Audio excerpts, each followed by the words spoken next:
Slightly different angle today, and that's because this is actually going to be another short video, but actually it's a more positive one. So I mentioned in my I'm ready to make a change video where I'm basically saying I want to switch to electric. I mentioned that my dream Tesla is actually a Tesla Model X, but when I was speccing out a Tesla, I specced out a Model 3, and I didn't really mention what really is that dream Tesla that I actually have. So I figured I'd actually go through real quick and explain my reasoning behind my dream Tesla and such, and actually show you what it would look like if money is not a factor and I'm able to buy a Tesla today for a basically 100% discount on the entire car. So let's actually get into it.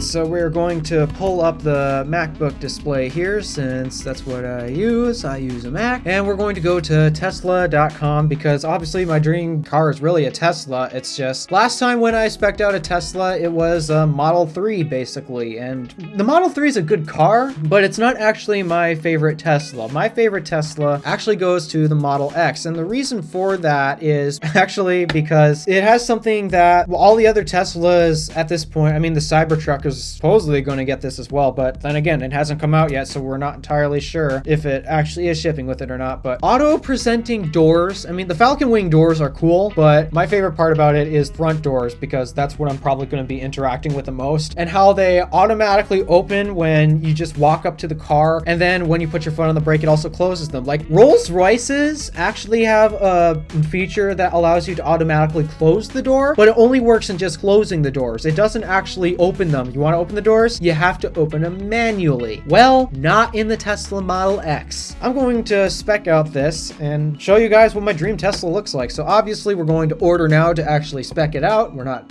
actually ordering today because, I mean, Tesla's like Model X especially is like, oh gosh, that's expensive. All right, so as always, we have to switch this to purchase price because these potential savings tab here is honestly a bunch of baloney. So, ooh, that's expensive. That's kind of why I'm not buying this particular vehicle. At least when I make my switch to electric. So yeah, price, yeah, it's got a premium, but then again, this is my dream Tesla. We're pretending money doesn't even matter right now. So we're going to scroll down to paint because that's Tesla's first option. And obviously it's the same 5 options that every Tesla has had since how long ago? Like forever, if I'm being honest. And that includes obviously the included color, which is pearl white multi-coat. I mean, I like white. White is my favorite neutral color, but it's kind of boring. Then there's black, but that's like a, ooh, $1,500 option. And then there's an issue I have with black, and if this thing actually decides to load, I can show you. Okay, now that we refresh the site, it actually brought up the paint color now, and ooh, that looks too dark. I don't like that at all. We do have the midnight silver metallic, and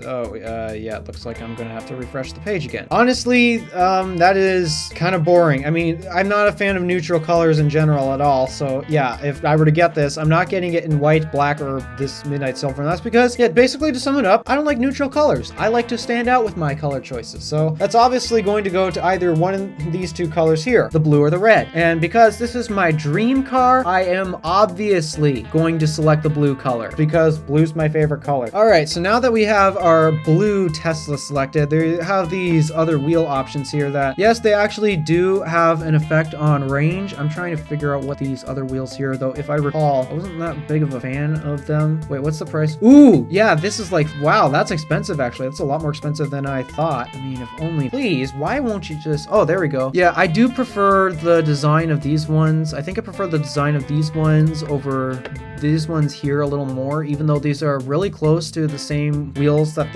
in terms of the design that the Model 3 has, which I kind of liked, but I think I'm liking this one a little more, even though, but despite that, I like these ones even more. I think I'd actually go for these ones, and that's just because I want my Tesla to have a lot of range. I mean, if you noticed up here, I have just the regular Model X, not the Plaid, and that's because I prefer more range over performance. I mean, this thing is already overkill in terms of performance anyway, so why even bother? That, and I'm saving money and getting more range. So yeah, even though saving money is not really the goal in this type of car. So all right, moving on to the interior. There's one thing I don't like about this interior, and it's just the steering yoke. I don't like this because in terms of the mounting point of the steering wheel, it's offset and not on center, and because of that, it throws me off, and I do not like that. there's many other things I like about this interior that the Model 3 and Model Y just cannot offer. And that's this center gauge screen here. I really like that. I mean, first of all, the middle display here, the center display, that's a 17-inch display, unlike the 15-inch in the Model 3 and Y. Not only are you getting just a bigger display overall to view that content, but it's even getting even more freed up because there's this gauge cluster display right in here, which is honestly really nice. And in my experience, I do not really like the center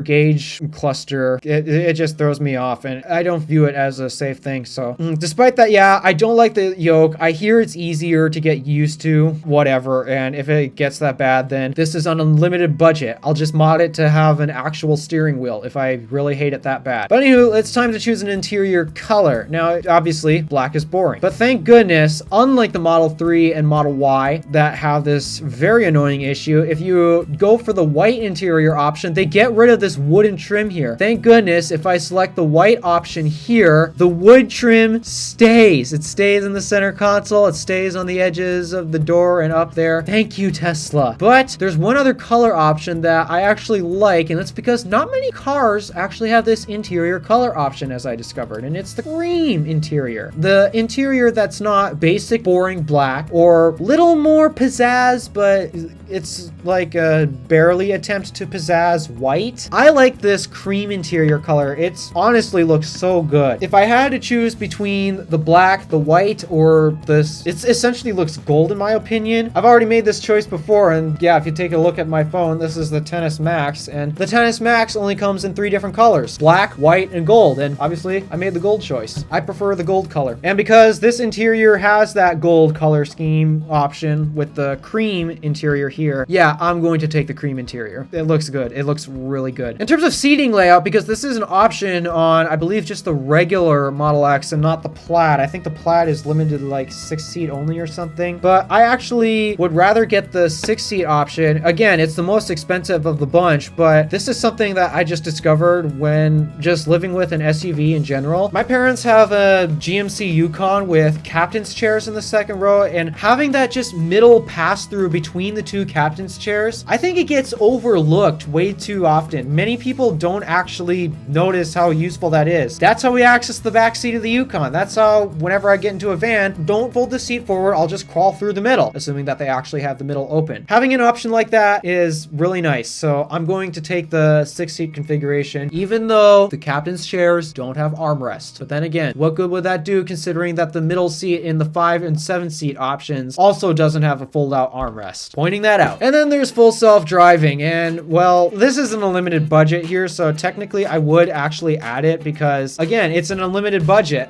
I didn't originally add this to my Model 3 customization, and that's because with what full self-driving is capable of doing today, it's honestly just not worth it. It's not worth this $12,000. But then again, this is an unlimited budget, and there are things about full self-driving that I actually probably would take advantage of. Like the auto park, I suck at parking because I have no depth perception. And then summon. Summon is, it would definitely help me be able to get my car out of a tight space, especially. But also, I saw this prank on YouTube that I just thought was so funny that they were using with summon, and I want to try this prank in the car wash. So I mean, it sounds ridiculous, but then again, this is a dream car. Budget doesn't matter. We have unlimited money to spend. We're not limited in terms of our cash flow. So yeah, it's fun to dream. So yeah, with that, that is essentially the Model X that I would order, assuming that, well, I'm not on a budget, which sadly I am. So that brings the total vehicle price to, oh my gosh, a whole whopping $136,990. That is not cheap. All right, let's actually pull out the calculator because we have to account for sales tax. And unfortunately, Tesla actually doesn't really cover that. Even though, yeah, I can change my delivery state and such, it still doesn't actually account for taxes. It only accounts for tax benefits like tax credits and such, but it doesn't actually include like sales tax. So yeah, I gotta add that myself. So let's pull up my calculator. All right, we got a purchase price of, let me see, 136. $1,990 flat. We're going to multiply this by 1.06, which brings us to a whole whopping $145,209.40. And that's just for taxes. There's also other fees that I've also learned about that I didn't actually address in my other video, such as like transportation fees, because I mean, they gotta move it from the factory to wherever you're located, and well, that's going to cost money to do so. So you gotta account for transportation fees. There's other fees and such like registration and insurance and yada yada yada. This is why I am not ordering this car when I switch to electric, at least at first. This is technically my dream car, but once again, it's a dream car, which means I'm being a bit unreasonable on some of these things. Like in this particular instance, I am not even considering budget. This is if budget doesn't even matter. And if you ask me, hey, if I could order any Tesla I want right now, which one would you get? This would be the one I would get.